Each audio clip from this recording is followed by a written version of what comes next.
తన మొదటి మ్యాచ్లో డకౌట్ అవ్వడం తనకు తీవ్ర నిరాశ కలిగించింది అని టీమిండియా క్రికెట్ దిగ్గజం సచిన్ టెండూల్కర్ తెలిపారు. కాలనీ జట్టు ప్రధాన బ్యాటర్గా బరిలో దిగిన సున్నాకి అవుట్ అయినట్లు సచిన్ చెప్పారు. నా జీవితంలో మొట్టమొదటిసారి సాహిత్య సహవాస్ కాలనీలో ఉన్న నా స్నేహితులందరినీ పిలిచి మ్యాచ్ చూడాలని చెప్పాను. ఎందుకంటే అప్పుడు నేనే మా కాలనీ ప్రధాన బ్యాటర్ని. మా వాళ్ళంతా నా ఆట కోసం ఎంతో ఆసక్తిగా ఎదురు చూస్తుండగా నేను మొదటి బంతికే అవుట్ అయ్యాను. చాలా నిరాశకి లోనయ్యా. గల్లీ క్రికెట్కి తగ్గట్లే కొన్ని సాకులు చెప్పా. బంతి తక్కువ ఎత్తులో వచ్చిందని చెప్పడంతో అందరూ ఒప్పుకున్నారు. తర్వాతి మ్యాచ్కి కూడా అందరినీ పిలిచా. మళ్ళీ తొలి బంతికే అవుట్ అయ్యా. ఈసారి బంతి కాస్త ఎక్కువ ఎత్తులో వచ్చిందని చెప్పా. తప్పు నాది కాదు, పిచ్దేనన్నా. మూడో మ్యాచ్కి ఎవ్వరిని పిలవలేదు. 5 నుంచి 6 బంతులాడి ఒక్క పరుగు చేసి రన్అట్ అయ్యా.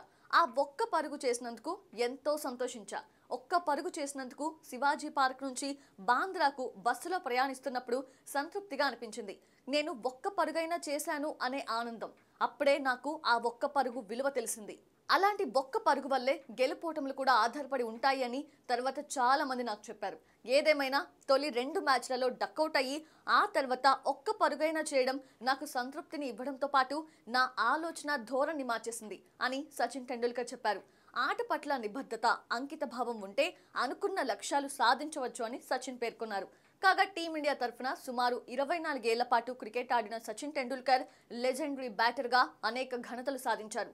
ముఖ్యంగా అంతర్జాతీయ క్రికెట్లో 100 సెంచరీల వీరుడిగా ఇంతవరకు ఎవ్వరికీ సాధ్యం కాని రికార్డు నమోదు చేసి శిఖరాగ్రాన నిలిచారు.